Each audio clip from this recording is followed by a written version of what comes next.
Now the Orlando Magic, there's like like a tale of two seasons for them, because Paolo goes out and in his first couple of games he's looking like he's ascending into a superstar. He was that good.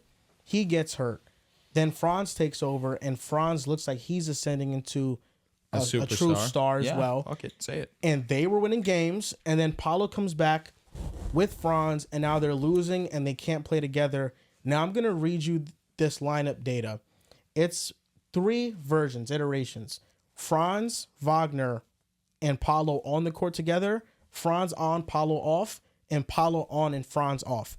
When Franz and Paolo both share the court, we have 947 possessions, minus 3.3 point differential, 104.9 offensive rating, 108.1 defensive rating. It sucks. When Franz is on and Paolo is off, 1,698 possessions. They're a plus 11.6, 116.1 offensive rating, 104.6 defensive rating. When Paolo is on and Franz is off, 781 possessions, minus 10.5 point differential, 105 offensive rating, 115.5 defensive rating. It's nasty. It's really bad. I thought the Magic could have been one of those teams this year to make a leap. I mean, there's a couple reasons, right? Number one is injuries. This team has injury bug has hit him hard. You mentioned Paulo missed some time, right? He's missed 20 or so, or 34 games this year. Suggs has missed 25 and counting. Franz has missed 20. Mo Wagner played the first 2 months of the season. He's out for the year. But it's the offense, man, right? This is a team that, at a minimum, I thought could be like a top 20 offense. I wasn't expecting them to be world beaters. I was not expecting them to be a top 10 offense. But I thought what we saw last year from Jalen Suggs, his three-point shooting, you add KCP to the mix, who had been like a 38-ish% three-point shooter the last couple of years in Denver. You thought at a minimum you were going to be getting an upgrade in spacing and three-point shooting, and with just natural progression from Franz and Paolo, especially what you saw from Paolo in that Cavs series, that this could be an offense that, if you're the 16th, 17th best offense with the defensive personnel they had, the defense they showed last year to be a top 5 unit, this is a team that can make some noise. But I mean, they're 28th in offense this year. They're 29th in EFG. They turn the ball over at a top 10 rate. They have no real rotation players who shoot higher than 34% from three. Like, this is a team that cannot shoot the ball at all, right? Given, like, their top shooter is Mo Wagner, and he hasn't played in the last, 3 months at this point. So it's been a team-wide issue, but it really does come down to Paolo, in my opinion, because Franz is having a better year to me, right? And I'm a big Paolo guy. I think Paolo is a guy that, I'm just someone who, when you have that size and that skill set, that I think you will, with the right trajectory and coaching, you can become a superstar. You can become an all-NBA player. And Paolo can definitely still do that. Like, obviously, he's in year 3. It's still super young and super premature to say the player he is or is going to be. But some of the numbers are concerning, right? Like, this is a guy that, when he came into the NBA, he was taking a lot of long mids, right? In terms of frequency, he was 91st percentile in long mid-range shots. Year 2, that went up to 94th percentile. Year 3, that was 98th percentile. This is not accuracy making the shots. This is how many is he taking. He's taking the most mid-range shots, long mids, than anybody in the league, and he's not hitting them at a high clip. This is a guy that's a 25-30% percentile shooter, right? In the mid-range, he has not been efficient whatsoever. But what's more concerning about that is he's taking these mid-range shots, and he's not getting downhill as much. His rookie year, he was actually pretty good at the rim. He was getting downhill a decent amount. But these last 2 seasons, it's gone lower and lower. It was 37% of his shots were at the rim his rookie year, 35% year 2. He's down 30% this season. Maybe some of that is due to the injury. Maybe he doesn't trust his body as much. He doesn't want to take as many hits around the rim. So I get that. But he's taking more and more and more tough shots, and nothing is really coming easy for him. This is someone who is not a good three-point shooter. He has been very inefficient at the rim this season. And you mentioned some of the lineups, right? For as good of a player Paolo can be and has been in the past, the fact that they are considerably better with you off the court, and even better when Franz is on the court, who is someone that we've already been kind of trying to, spear in opposite directions. Like, can they play together? It hasn't been a good look for him. And I can't just throw this year completely out of the way, because we did see it last year, just some of the inefficiencies that he has in his game. I think, like, playmaking is kind of the one thing that's improved year to year. But other than that, I haven't seen a lot of Paolo from his rookie season, winning Rookie of the Year. Last year, he had a great series against the Cavs, but throughout the whole regular season, it wasn't like he was that version against the Cavs where he was giving you 27 on efficient shooting and really carrying this Magic offense. So I think the Magic are stuck, for better or for worse, with Paolo and Franz for at least another season with all the injuries they've dealt with. But to see the shot diet that he has right now, and he's a young player, and you got to hope that he learns over time. But I'm more concerned is you're taking more and more tough mid-range shots. You're not getting better as a three-point shooter, and you're not getting better going downhill. Someone who's 6'9", your frame, your strength, you should be able to maybe not get by guys, but you should be able to finish at the rim and use your physicality to get your game going. And if you hit a couple shots at the rim, maybe you could step back into that mid-range for that three-point shot and get some more flow. But right now, the offense is really ugly, and it starts with Paolo. I think there's a ton of problems going on in Orlando. First, I want to start off with the GM. You haven't built a good roster. You haven't built a roster that's kind of built to have a good offense. You don't have the proper shooting. There's not enough passers on the roster. There's not enough guys that can work a functioning pick and roll.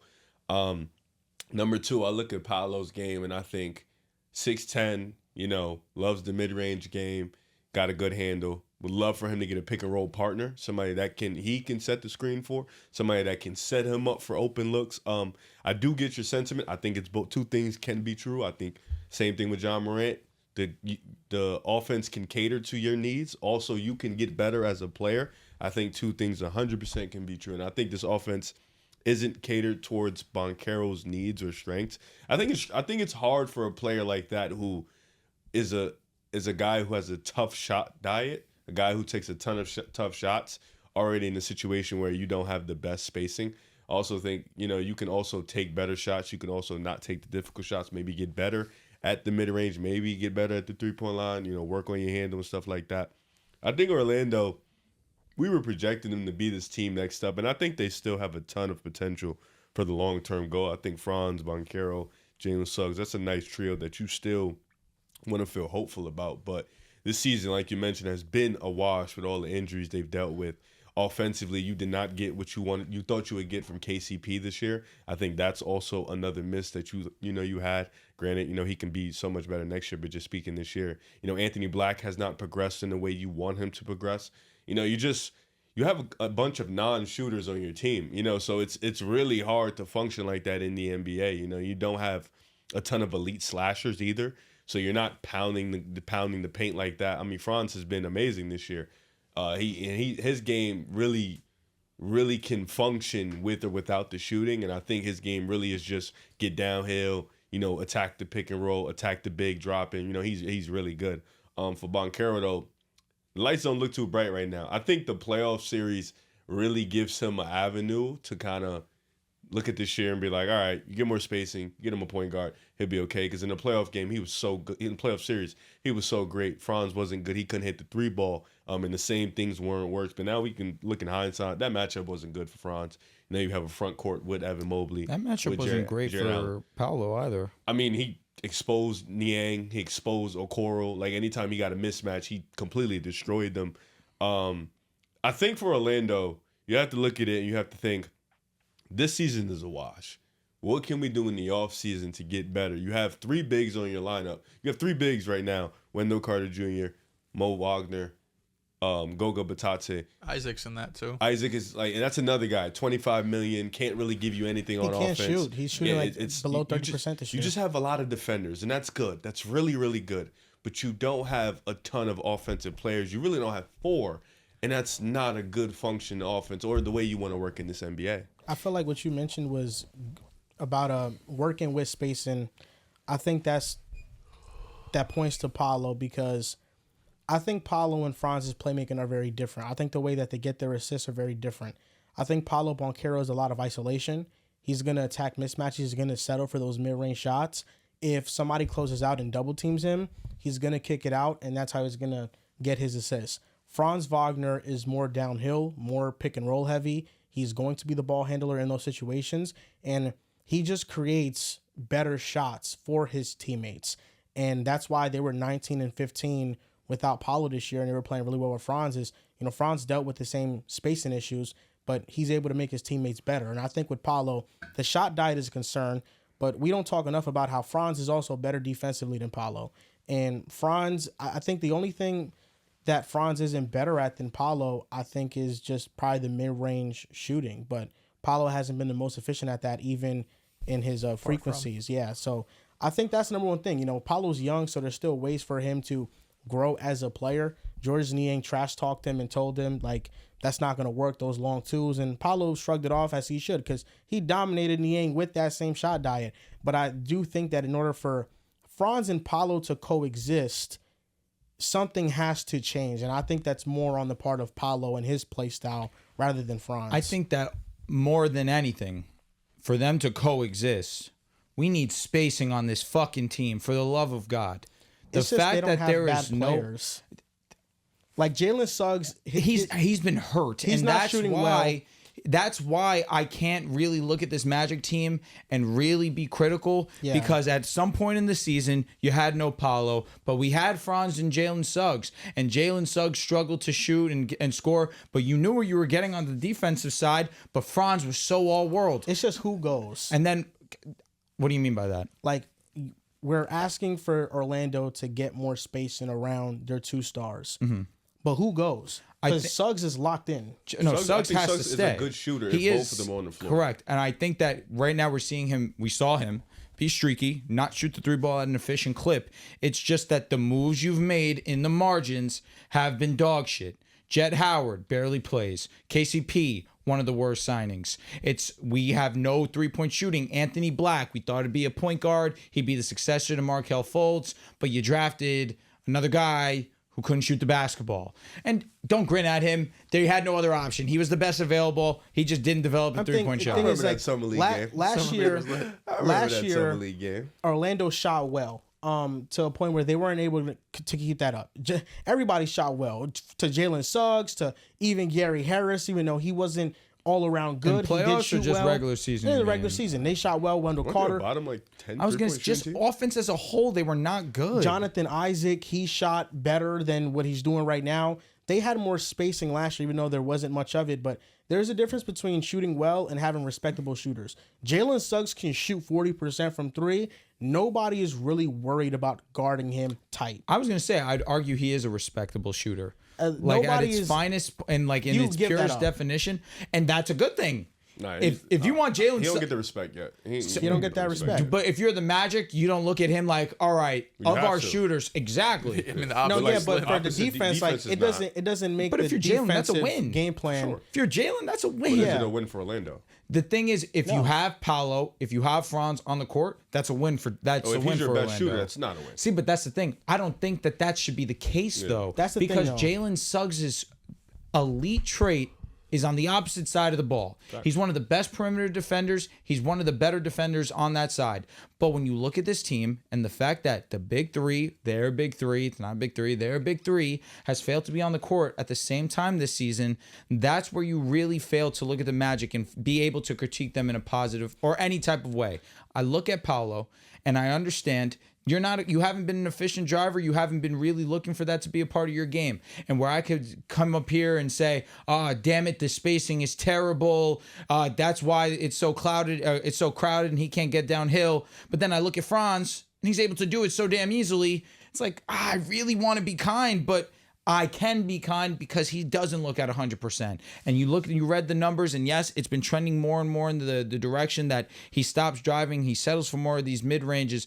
But, man, we saw how dominant he looked at the start of this season. And post-injury, he's just not been anywhere near that level of a player. And it just sucks if you're a Magic fan because you thought you had two potential babyface stars in this league that we saw that although the offense couldn't really ascend last season to a even average level, we had a defensive core, and that was our identity that could elevate us to the playoffs. We thought we should make some moves in the margin to elevate us to be a legitimate, respectable playoff team. They have not done that. I think that I'm with you, Riv. This GM has failed the three. Jalen Suggs has been injured, but really the two guys in putting players around them that help their game. So did he fail them because the moves didn't pan out, or were they just bad moves? Because both. Because everybody thought KCP was a great signing. You know, we all thought this team was going to take a leap, and I mean, Jet Howard, just being honest, Anthony Black. This team did take a leap when Franz was alone. they were playing amazing basketball. They were a top 5 seed in the East. And I don't think this is an isolated issue You because said 19 and 15 when it was just Franz? no, when just Paolo off the court. I don't know how many of those games Franz played. I'm assuming he played most of them. Imagine she gave me the answer. This is not just an isolated problem though, because last year when Paolo was on the court, they had a 112.8 offensive rating and they had a -0 point differential. When he was off the court, they had a +9 and they had a 117 offensive rating. So this is now a 2-year sample size of the Magic are clearly better when he is off the court. But the issue is, in the playoff series, he was easily their best offensive player. Yeah, without a doubt. And that's why, but it's also, you have to think about is like, was that playoff series outlier shooting that we're not going to see on a consistent basis? Because it was just what it was. He did start the season 7 games. in God mode. It's one of the best defenses in the league. Yeah. And which is what gets ultimate respect. Although when Mobley was matched up with Banchero, he struggled. He held him to under 40% from the field. Yeah, I'm not surprised. because the shot diet was similar. It wasn't like he changed nothing in his game. Just sucks because the sample size is small. We're talking about 7 games compared to like basically 100 games if you look at this year and last year. Started this season. It's the most he was important so 7 games, though. It was absolutely. Yeah, No, I mean because- I'm not out on Paulo. I'm not selling Paulo stock, but it would be kind of silly just to ignore it. You know what I mean? Like, Yeah, because like for me, it's less about the teammates and more about the Paolo and Franz fit. I know that everybody's kind of scared to overreact to this duo because I think people did it with Boston, but I think Tatum and Jaylen Brown fit much better next to each other because Tatum is a player that can fit around anybody. Tatum has always been a great 3-point shooter. Tatum can play a backseat role. Franz Wagner, because he's not a good shooter, he cannot play that same role. And Paolo, he is not a shooter either, so he can't play that same role. So we have 2 players that they can't take a backseat role because defenses don't respect them on the perimeter at all, and it just congests the entire floor. yeah, I mean, and also when it was Boston, like they also had like other guys, right? Like you had Kyrie there for you had Kemba, so it wasn't as. They obviously had a bunch of responsibility too, Sound like but Trae Young. they also had point guards to kind of back them up and guys that could But go how and long get have we been buckets saying too. that, Riv? We've been saying, don't even go get Trae Young. Don't get LaMelo Ball. All we're asking you, go get Anthony Simons. Fucking sitting on our hands. Like, you're telling me that they couldn't have taken those picks of Anthony Black and Jet Howard and Probably used didn't. those to go get Anthony? Probably wouldn't have been Anthony, but yeah, I'm with you. You know what I mean? I'm with you. Like, come But on. That fig would have been overpaying for Anthony. I only mean the two. Exactly. Like, even if that's We the don't case, even know if Portland wants to trade him though, I feel like if the right offer pops up, they would because say he's yeah. like their best player. two Yeah, first but round Anthony picks. he ain't, no offense to Anthony, he ain't no top 20, 25 player where you sitting there like, if a team offered me You the get 5th two overall first-round pick, I'm saying, picks. no. That's a dub. Nah, I'm definitely like, if they just offered me Anthony Black's pick, like not Anthony, but that pick, I'm like, okay. Like, yeah. Like, I Just can the see 8th that. overall pick for a 25 point per game score. Was As it can see that. sixth? Oh, no, Anthony went like 7. I thought he was 6 because he was the pick after 6 Asar. between 8. So if it was a 6th overall pick, I mean at that That moves time, me. Anthony Simons, he had a run where he was averaging 26 a night. I don't blame you. I You mean, I don't you don't disagree. trade that just for the 6th overall pick. 26 and 9 on Portland. It was 20. I think it was the 6th pick and either the 12th or the 13th Yeah, pick. Jet was a lot. You do both. If I'm Orlando, or like that was a the no-brainer. 6th pick in like 2 seconds. I don't know. I think we overvalue picks more than the front office because the draft picks are a crapshoot. Yeah, I They mean could now very well get a bad player like Orlando did. I mean, yeah, you're looking at it, hindsight, yeah, but like I don't think they would have took Anthony Black, you know, because they kind of took Scoot. It's true. And like Anthony Simons was averaging 25 points per game. I won't disregard that. It's on Portland. Like, would you? How can you really value that? You know, He's also just a great player though. I think Anthony. you're probably right. Yeah, like I think he's just a really good player. Like We could be overvaluing both. because Scoot Denny was in only it. went for a singular first. Denny's a really all-around good basketball player. Scoot Anthony's- was same draft as Anthony Black, right? Yes, he was. So we're talking about them was two. drafting 3 rookies in the same class. They sucked. So They still suck. Yeah. that's true. Yeah, I don't know. I'm playing better. Yeah, that was, you know, like I don't see a world where we're sitting there thinking Portland's not sitting there really thinking about like, all right, let's try to get maybe if we think he's that valuable, fine, let's try to get a little bit more. I really like Anthony Simons is a really good player. I don't think he does nothing for Portland down the road. I don't think he's gonna be there. So get another lottery pick. I don't remember who else went after Anthony. I don't remember. So. Cason Wallace also went after. Bilal Coulibaly easily could have been a pick for the Portland Trailblazers. It's like there are picks to be made, and if you want to, Scoot Bilal, Jet was pick 11 also. So they had 6 and 11, and after Jet Howard went Derek Lively. That could have been a pick for the Blazers.